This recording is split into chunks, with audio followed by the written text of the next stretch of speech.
Assalamualaikum warahmatullahi wabarakatuh. Kembali lagi di video pembelajaran IPA. Halo teman-teman, sudahkah kamu minum air putih yang cukup hari ini? Tahukah kamu, tubuh kita ini berisi sekitar 60% cairan. Saat kita beraktivitas, cairan dalam tubuh akan berkurang, bisa melalui urin atau keringat. Oleh sebab itu, sangat dianjurkan bagi kita untuk mengonsumsi air putih yang cukup, agar tubuh tidak dehidrasi atau mengalami kekurangan cairan. Nah, pada dasarnya, air putih yang kita minum setiap hari ini merupakan senyawa yang tersusun dari dua buah unsur, yaitu hidrogen dan oksigen. Selain itu, air putih juga mengandung beberapa unsur lain seperti natrium dan kalium. Natrium dan kalium ini termasuk ke dalam jenis mineral. Mineral ini nantinya akan berperan bagi tubuh, salah satunya untuk melindungi keseimbangan air serta asam basa dalam darah. Nah, di video kali ini kita akan membahas mengenai senyawa dan campuran. Lalu, apa itu senyawa? Senyawa itu merupakan gabungan dua unsur atau lebih melalui reaksi kimia. Senyawa juga dapat diartikan sebagai suatu zat tunggal yang dapat diuraikan menjadi zat-zat lain yang lebih sederhana melalui reaksi kimia. Contoh senyawa yang sering kita jumpai dalam kehidupan sehari-hari adalah air. Nah, air ini merupakan gabungan dari dua unsur hidrogen dan oksigen dengan rumus kimianya yaitu H2O. Nah, melalui reaksi kimia, air dapat diuraikan kembali menjadi hidrogen dan oksigen. Pun pada tekanan atmosfer, hidrogen dan oksigen itu sama-sama berwujud gas, tetapi saat mereka bersatu dan saling mengikat, wujudnya dapat berubah menjadi cair. Berdasarkan asal pembentukannya, senyawa digolongkan menjadi dua jenis, yaitu senyawa organik dan senyawa anorganik. Senyawa organik ini berasal dari makhluk hidup atau dari proses fotosintesis. Senyawa ini terdiri dari unsur karbon sebagai rangkaian utamanya. Sifat senyawa organik ini tidak mudah larut dalam air, namun akan larut jika dicampur dengan pelarut yang sifatnya organik juga. Akibat unsur pembentukannya yang berupa karbon, senyawa organik ini cenderung akan mudah terbakar. Contoh senyawa organik ini antara lain gula, alkohol, dan urea. Sementara itu, senyawa anorganik berasal dari sumber daya mineral yang terdapat di bumi. Senyawa ini memiliki titik didih atau titik leleh yang relatif tinggi dibandingkan dengan senyawa organik. Senyawa anorganik memiliki sifat mudah larut dalam air dan cenderung tidak mudah terbakar. Contoh dari senyawa anorganik ini yaitu air, garam, karbon dioksida, dan masih banyak lagi. Bagaimana suatu senyawa dapat terbentuk?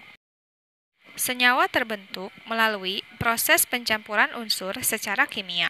Sifat suatu senyawa akan berbeda dengan sifat unsur-unsur penyusunnya.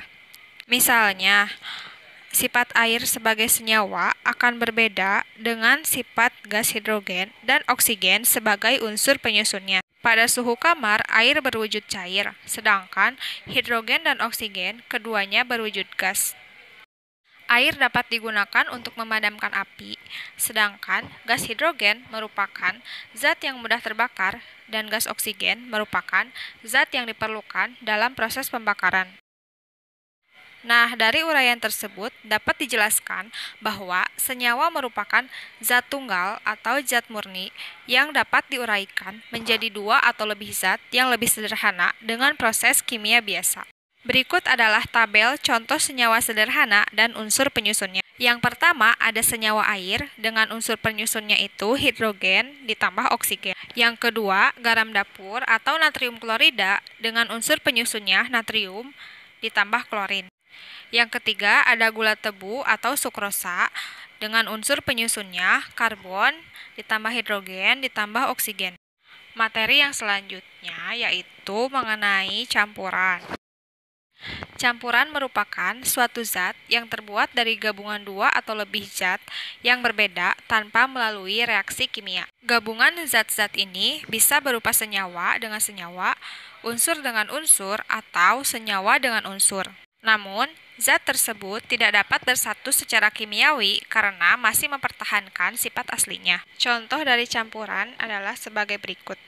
Misalkan, kamu akan mencampurkan dua zat yang berbeda, yaitu air dengan garam, sehingga hasilnya akan menjadi air garam. Nah, air garam yang kamu dapatkan ini dinamakan dengan campuran. Berdasarkan jenisnya, campuran dibagi menjadi dua kelompok, yaitu campuran homogen dan campuran heterogen.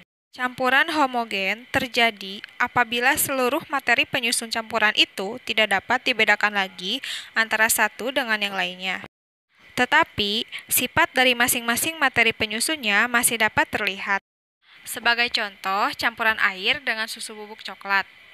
Ketika kamu mencampurkan kedua zat tersebut, air dan susu bubuk coklat telah bercampur menjadi cairan berwarna coklat. Akibatnya, kamu tidak bisa membedakan mana zat yang merupakan air dan mana yang merupakan susu. Tetapi, sifat dari masing-masing zat itu masih tetap terlihat, yaitu sifat cair dari air dan sifat manis dan warna coklat dari susu bubuk coklat tersebut.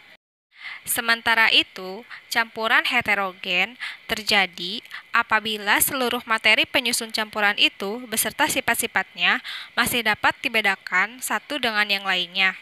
Contohnya adalah campuran air dengan minyak goreng. Nah, agar lebih mudah memahami materi ini, lakukanlah pengamatan sederhana di rumahmu, lalu buat kesimpulan dari hasil pengamatanmu. Ini ada 5 pengamatan. Yang pertama, kamu harus mencampurkan air dengan teh. Yang kedua, air dengan pasir. Yang ketiga, air dengan pewarna makanan. Yang keempat, minyak dengan gula. Dan yang kelima, air dengan minyak.